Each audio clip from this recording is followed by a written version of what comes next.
दोस्तों एक बार की बात है जब एक विद्यार्थी यानी स्टूडेंट अपने ज्यादा बोलने की आदत से बहुत परेशान था। वो एक ऐसा लड़का था जिसको हर चीज में कोई ना कोई ज्ञान देने की आदत थी, चाहे उससे कोई कुछ पूछे या ना पूछे। वो हर चीज के बारे में अपनी राय आगे रखता था। बाकी स्टूडेंट्स और टीचर्स के बारे में उसकी अपनी एक पॉजिटिव और एक नेगेटिव सोच थी, जिसे वो बिना कुछ सोचे समझे बाकी लोगों से शेयर कर देता था। जब भी कोई उससे बात करने आता था या उससे कोई अपनी प्रॉब्लम शेयर करता था तो वो बिना उसकी पूरी बात सुने उसे सलाह और ज्ञान देने लगता था। अक्सर उसे हर चीज का ज्ञान नहीं होता था और ये बात वो भी अंदर से जानता था, लेकिन ना जाने क्यों जब भी वो लोगों के बीच आता था तो हर चीज में लोगों को टोकना और उन्हें बोलना कि ये ऐसे करो वो ऐसे करो कहना शुरू कर देता था। साथ ही अपनी आधी अधूरी नॉलेज को वो लोगों में बांटता रहता था और यही वजह थी कि कोई भी और स्टूडेंट या टीचर उसकी बातों को सीरियसली नहीं लेता था। सबको उसके बारे में बस यही लगता था कि इससे कुछ नहीं पता और ये कुछ ना कुछ बोलता ही रहता है। इसीलिए लोग उसके पीठ पीछे उसकी इस ज्यादा बोलने की आदत का मजाक उड़ाते थे। उस लड़के को भी ये लगने लगा था कि उसकी इस ज्यादा बोलने की आदत से दूसरों की नजर में उसकी रिस्पेक्ट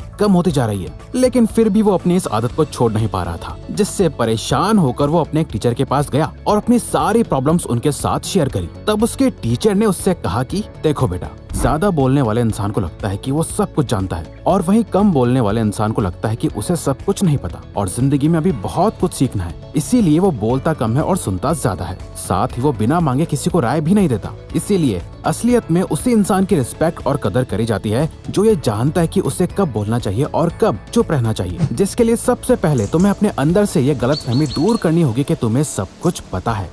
तो ये सुनने के बाद उस लड़के ने अपना सर झुका लिया और टीचर से कहा कि आप मुझे सिखाओ कि मैं कैसे चुप रहना सीख सकता हूँ। जिस पे उसके टीचर ने कहा कि देखो, मैं तुम्हारी ज्यादा बोलने की आदत को एक दिन में ठीक नहीं कर सकता, इसे तुम्हें ही धीरे धीरे ठीक करना होगा। लेकिन हाँ, मैं तुम्हें ऐसी 5 सिचुएशंस यानी मौके जरूर बता सकता हूँ जब तुम्हें शांत और चुप रहना चाहिए, कुछ नहीं बोलना चाहिए, ताकि जब भी तुम खुद को ऐसी सिचुएशन में पाओ तो ऐसा ना हो कि जिसके बाद तुम्हें पछतावा हो और तुम्हें लोग नापसंद करने लगे। तो दोस्तों इस वीडियो में हम आपको वही 5 सिचुएशंस यानी मौके बताने वाले हैं जो उस टीचर ने उस लड़के को बताए थे, जिन सिचुएशंस में हमें चुप रहना चाहिए और कुछ नहीं बोलना चाहिए। लेकिन उससे पहले हम आपको कुछ इंपॉर्टेंट बताना चाहते हैं, क्योंकि आप में से अधिकतर लोगों को हमारी फैक्ट से रिलेटेड वीडियोस भी काफी ज्यादा पसंद है और आपको नई चीजों के बारे में जान के और सीख के अपनी नॉलेज को बढ़ाना पसंद है। इसीलिए हमने आपके लिए एक और न्यू चैनल लॉन्च किया है जो कि है रिवायर्स फैक्ट्स, जिस पे आपको फैक्ट से रिलेटेड अमेजिंग नॉलेजेबल वीडियोस मिलेंगी, जिससे आपकी नॉलेज और भी ज्यादा बढ़ेगी और एक्सपैंड होगी। तो प्लीज आप हमारे इस न्यू चैनल को जरूर सब्सक्राइब करें और बहुत सारा लव एंड सपोर्ट शो करो, जैसे अब तक आपने रिवायर्स को किया है, क्योंकि हमें आपकी सपोर्ट की बहुत ज्यादा जरूरत है। तो हमारे न्यू चैनल रिवायर्स फैक्ट्स का लिंक आपको डिस्क्रिप्शन बॉक्स और पिन कमेंट में मिल जाएगा। तो प्लीज रिवायर्स फैक्ट्स को जरूर सब्सक्राइब करें। एडवांस में thank you. Now back to the video. So, number 1, when you feel no one can understand your feelings with your words. यानी जब आपको ऐसा लगे कि लोग आपकी फीलिंग्स को आपकी बातों से नहीं समझ सकते, उस वक्त आपको चुप रहना चाहिए। अक्सर लोग बहुत जल्दी इमोशनल होकर अपने दुख और अपनी प्रॉब्लम्स लोगों से शेयर करने लग जाते हैं, जबकि उन लोगों को कोई फर्क नहीं पड़ता कि सामने वाला किस हाल में है, और अगर फर्क पड़ता भी है तो भी वो अपना सब कुछ छोड़ के उसकी मदद नहीं करने लग जाते। वो कुछ देर आपसे बात कर लेंगे और आपके दुख को भी समझेंगे, लेकिन उसके बाद वो अपनी लाइफ में बिजी हो जाएंगे, क्योंकि हर इंसान आखिर में अपने लिए ही जीता है और उसे खुद से ही मतलब होता है। उसे अपने बारे में ही बात करना ज्यादा पसंद होता है। अच्छा, आप खुद ही सोचो कि आपका कोई जानने वाला परेशानी में रोता हुआ अपनी प्रॉब्लम लेके आपके पास आता है, तो आप एक अच्छा इंसान होने के नाते पहली बार में उसकी मदद कर दोगे, दूसरी बार भी कर दोगे। पर अगर वो बार बार ही आपके पास अपने सारे दुख दर्द और प्रॉब्लम्स लेके आता रहेगा तो उससे आपको इतनी नेगेटिव एनर्जी मिलने लगेगी कि आप खुद उससे दूर भागने लगोगे, क्योंकि ये एक बेसिक ह्यूमन नेचर है। किसी को भी उस इंसान के साथ ज्यादा रहना पसंद नहीं होता जो मोस्टली अपनी प्रॉब्लम से गिनवाता रहता है और वो कितना परेशान है बता के वो हमारी भी एनर्जी ड्रेन कर देता है। इसीलिए कभी कभार अपनी फैमिली या बहुत ही करीबी फ्रेंड के साथ अपनी प्रॉब्लम शेयर कर लिया करो, लेकिन कभी भी ऐसा इंसान मत बनो जो हर किसी से अपनी लाइफ में चल रही प्रॉब्लम्स और नेगेटिव बातों को ही शेयर करता रहता है। तो जब भी आपको लगे कि ये इंसान आपके इतना करीब नहीं है और ये आपको नहीं समझ सकता, तो उसके सामने अपना मुंह बंद रखो तो बेहतर है। Number 2, when you don't have enough information, then don't spread half knowledge.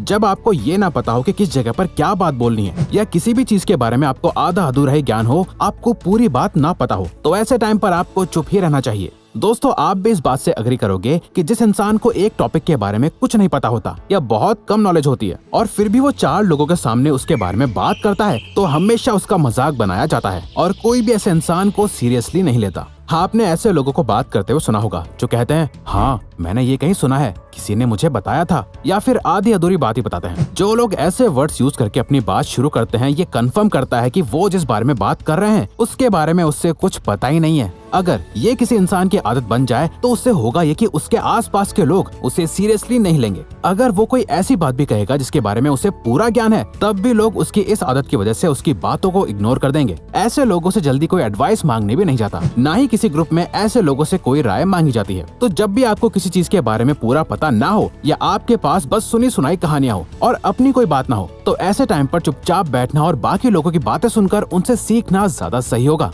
Number 3, avoid being a part of backbiting. दोस्तों, जब भी कोई इंसान आपसे किसी तीसरे इंसान के बारे में कुछ बुरा बोल रहा होता है, तो आपको कभी भी ऐसी किसी बात में हिस्सा नहीं लेना चाहिए, क्योंकि अगर आप भी उसके साथ मिलकर तीसरे की बुराई करने लगोगे तो आप भी उसी के जैसे हो जाओगे। और जब वो पर्सन उस तीसरे पर्सन से मिलेगा तो आपके पीठ पीछे जरूर बोलेगा कि आप उसके बारे में बुराई कर रहे थे। और वैसे भी दोस्तों, जो इंसान आपके सामने किसी तीसरे इंसान के पीठ पीछे उसकी बुराई कर सकता है, तो वो किसी और इंसान के सामने भी आपके पीठ पीछे आपकी भी बुराई करने से चूकेगा नहीं। अब यहाँ आप उस इंसान को तो ये करने से नहीं रोक सकते, पर खुद को जरूर बचा सकते हो। दोस्तों, आप खुद ही सोचो, जब आपको पता चलता है कि कोई पर्सन आपके पीठ पीछे आपकी बुराई कर रहा था, तो उस इंसान के लिए आपकी नजरों में उसकी रिस्पेक्ट बढ़ती है या घटती है? जो इंसान बुराई कर रहा है, आप उसकी हाँ में हाँ मिला के किसी तीसरे इंसान के बारे में बुरा भला बोल रहे हो, तो जब उस तीसरे इंसान को पता चलेगा कि आप भी उस इंसान के साथ थे, बेशक आपका उसकी बुराई करने का कोई इंटेंशन नहीं था, लेकिन क्योंकि जब उसकी बुराई हो रही थी तब आपसे अपना मुंह बंद नहीं रखा गया, तो वो आपसे नफरत करने लगेगा और आपकी रिलेशनशिप खराब हो जाएगी। वो कहता है ना,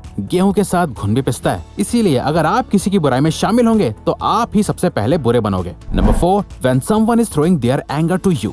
जब कोई आपके ऊपर गुस्से या नफरत से चिल्लाए या आपकी इंसल्ट करने की कोशिश करे, तो ऐसे टाइम आप चुप रहकर सामने वाले के गुस्से और नफरत को कम कर सकते हो और साथ ही सिचुएशन को और खराब होने से बचा सकते हो। आप खुद ही इमेजिन करो, एक आदमी है जो बहुत चीख चिल्ला रहा है, सामने वाले को बहुत बेइज्जत कर रहा है, उस पे हंस रहा है, उसका मजाक उड़ा रहा है। आसपास के लोग उस आदमी को चीखते चिल्लाते देख रहे हैं, पर सामने वाले आदमी को कोई फर्क ही नहीं पड़ रहा, वो बस उसे चुपचाप सुन रहा है, कोई जवाब नहीं दे रहा। अब आप इस भीड़ का हिस्सा होते हैं और आप ऐसे दो लोगों को देखते हो, तो आप किसकी ज्यादा रिस्पेक्ट करोगे? जो चीख चिल्ला रहा है, लड़ रहा है, या फिर जो चुपचाप शांति से as a mature and mentally strong person situation को हैंडल कर रहा है? ऐसी सिचुएशन में जो इंसान चुप रहता है वो कमजोर नहीं बल्कि समझदार होता है। उसे पता है कि ऐसे लोगों के आगे बोल के अपनी एनर्जी वेस्ट करना ही असल में अपनी बेइज्जती करवाना है। लेकिन ये आपको सिर्फ अपने परिवार या कुछ क्लोज फ्रेंड्स के लिए ही अप्लाई करना चाहिए। कभी कभार उनका गुस्सा भी आपको सह लेना चाहिए। हर किसी पे या बाहर वाले लोगों पे ये चीज अप्लाई नहीं करनी चाहिए, क्योंकि हमेशा चुप रहना भी सही नहीं होता। क्योंकि कुछ लोग हमारी चुप्पी को हमारी कमजोरी समझ लेते हैं, तब हमें जवाब जरूर देना चाहिए, लेकिन अधिकतर जगह हमें चुप और शांत होकर पहले सिचुएशन को हैंडल करना चाहिए।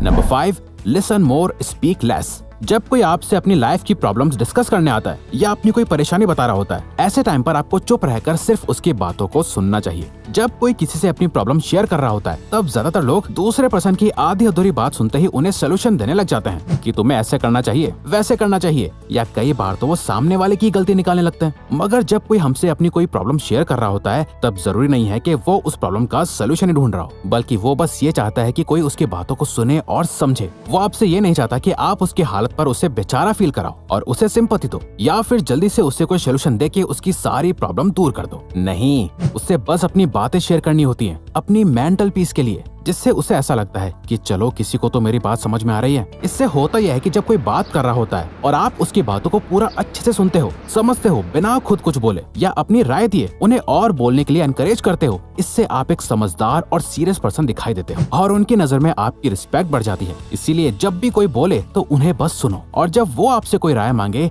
या आपके व्यूज जानना चाहे, सिर्फ तभी अपनी बात रखो, अपनी राय दो, उससे पहले कभी नहीं। तो दोस्तों, ये वीडियो यहीं खत्म होती है, लेकिन प्लीज डिस्क्रिप्शन बॉक्स और पिन कमेंट में दिए गए लिंक पे क्लिक करके आप हमारे न्यू चैनल रिवायर्ड फैक्ट्स को जरूर सब्सक्राइब करें। Thank you for watching.